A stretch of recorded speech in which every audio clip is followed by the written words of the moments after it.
Okay, so today we're diving into the world of Steve Bannon. And, he's a figure who's been called a lot of different things, right? From a political mastermind to a dangerous demagogue.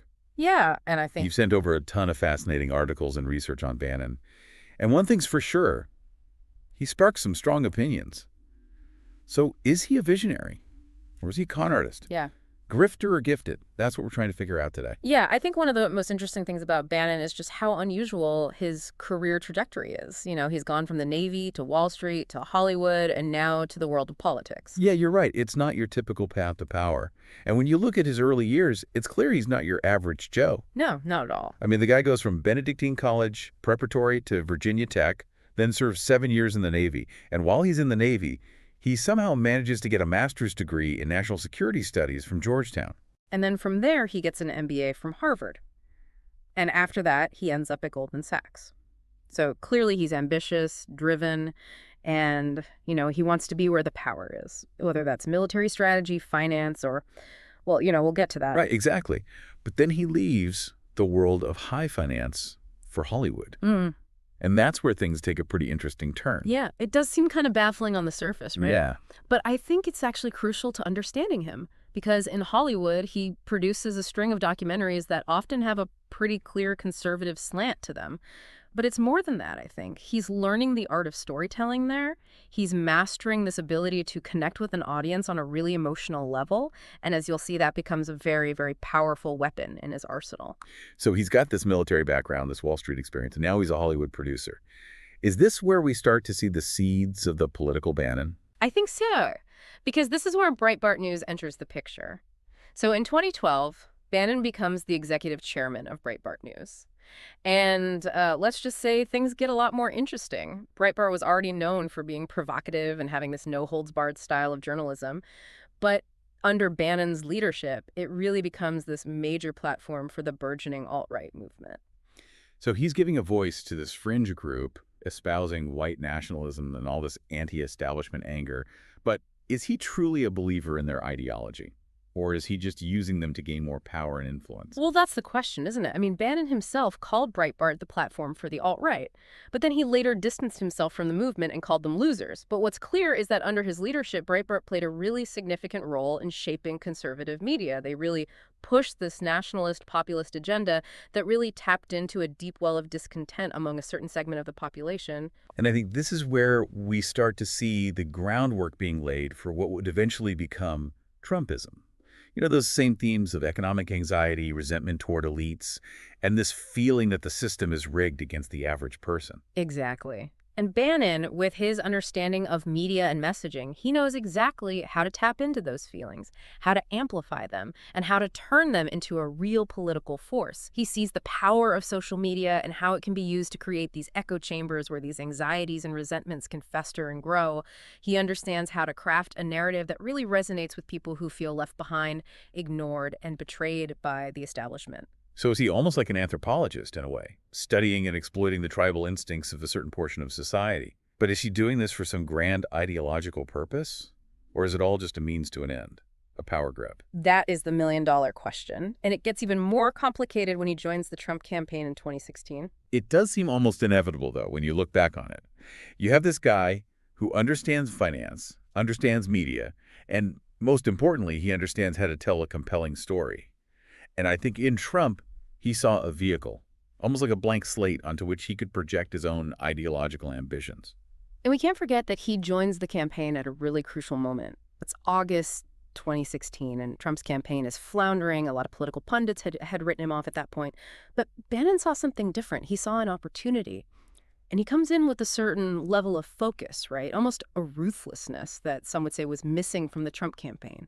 He helps refine Trump's message and hone in on those populist themes that we were just talking about. And they really resonated with voters in some key states, especially the ones who felt left behind by globalization and the rapid changes happening in society. And it worked. Against all odds, Trump wins the presidency. And Bannon, as his chief strategist, becomes one of the most powerful people in Washington, almost like a puppet master pulling the strings behind the scenes. Well, I think it's more complicated than just calling him a puppet master. I mean, his own political views, which he described as economic nationalism, played a huge role in shaping the Trump administration's agenda. He really believed that globalization had hurt American workers and that the U.S. needed to prioritize its own interests, even if it meant going against traditional allies or, upending global partnerships. So he's not just a political strategist, he's an ideologue. He's a true believer in his own cause. But how much of this ideology is genuine conviction? And how much of it is just a calculated strategy to achieve his goals? Like, that's what makes him such a fascinating and polarizing figure. Yeah, and his time in the White House, I think, gives us some clues. He was seen as the architect of some of the administration's most controversial policies, like the Muslim ban, for example. It was an executive order that restricted travel from several Muslim-majority countries, and it sparked protests and all kinds of legal challenges. He was also a key figure in pushing for the border wall with Mexico. It was a big symbol of his America First approach. And while it resonated with Trump's base, it alienated a lot of other people. Right. But even with all this power and influence, his time in the White House was actually pretty short. He clashed with other advisors like Jared Kushner, and then he was eventually ousted in August 2017. Yeah, there were so many stories about infighting and power struggles within the Trump administration. And eventually, even Trump turned against him, calling him Sloppy Steve, and claiming that he had lost his mind. Wow, what a dramatic fall from grace. So what does he do next? Well, he could have just faded into the background, right? But that's not really Bannon's style. Right. So he goes back to Breitbart and keeps pushing his nationalist, populist agenda. But he doesn't stop there. He sets his sights on something much bigger, building a global populist movement. Yeah, so he starts connecting with right-wing figures all over the world. He goes to Europe and meets with people like Marine Le Pen in France and Matteo Salvini in Italy. He wants to create this international alliance, a network of like-minded individuals who share his disdain for globalization, establishment politics, and what he sees as the erosion of traditional values. So is he like a visionary leader unifying a global movement of people who feel disenfranchised and disillusioned? Or is he a dangerous demagogue spreading a message of fear, division, and intolerance? It's really hard to say for sure. It really is. And then you have the We Build the Wall controversy. So in 2020, Bannon gets arrested and charged with conspiracy to commit mail fraud and money laundering. This was all related to a fundraising campaign that promised to privately fund the border wall. And this is where that grifter label starts to sick, right? People start questioning his motives. Was he truly committed to building the wall? Or was he using the campaign to enrich himself and his associates? Right. Well, he pleads not guilty. And Trump ends up pardoning him for the federal charges, but he still faces state charges in New York. It's like a plot twist from one of his Hollywood movies. Yeah. The hero, or anti-hero, brought down by accusations of financial impropriety. It makes you wonder what was really driving him all along.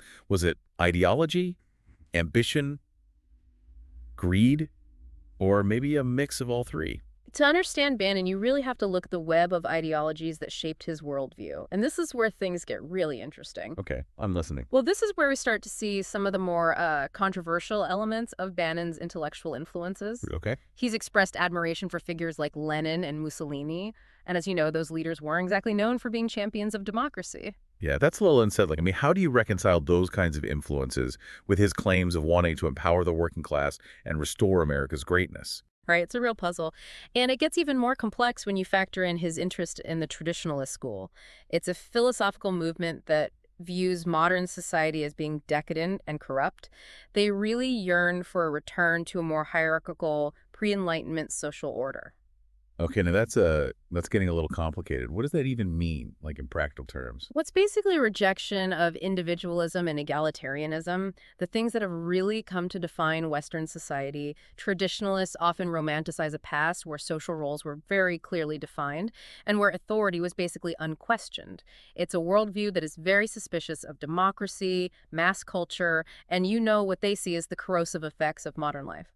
So Bannon's drawn to this idea of a more rigid and authoritarian society. How does that square with his populist message of empowering the people? That's the paradox of Steve Bannon. He appeals to the anxieties of people who feel disenfranchised by the system, but then at the same time, he seems to be endorsing ideas that would ultimately concentrate power in the hands of a select few. It's a contradiction that's hard to ignore. Yeah. And there's more. He's also a big proponent of the fourth turning theory. This idea that history moves in these cycles of crisis and renewal, Yeah. and that we're currently on the verge of a major societal upheaval. So it's like he's almost anticipating or even welcoming a collapse of the existing order. Right, and that's why a lot of his critics see him as this chaos agent, someone who's actively trying to sow discord and division in order to hasten the collapse of the system so he can rebuild it in his own image. Wow. So after taking this deep dive into the world of Steve Bannon, where do we even land? Is he a visionary leader who really believes he's fighting for a better future? Or is he just a cunning opportunist who's willing to exploit people's fears and anxieties to get what he wants? I honestly think it's probably a bit of both. He's a very complex and contradictory figure. There's no doubt that he's intelligent and charismatic, and he's clearly driven by this potent mix of ideology, ambition, and resentment. He's a master storyteller who can tap into the anxieties of people who feel like they've been left behind by the establishment. But he's also shown a willingness to embrace extreme views, align himself with unsavory characters, and use tactics that a lot of people see as unethical and even dangerous. So is he a grifter or gifted? I guess that's a question that each of us has to answer for ourselves. We've laid out the facts, explored all the complexities, and now it's up to you, the listener, to decide where you stand. But one thing's for sure, Steve Bannon's story is far from over, and his impact on the political landscape will continue to be felt for many years to come. And that's what I think makes him such a fascinating subject for a deep dive like this. We've gone beyond the headlines and the sound bites, and tried to understand the man behind the myth, the forces that shaped him, and the legacy he'll leave behind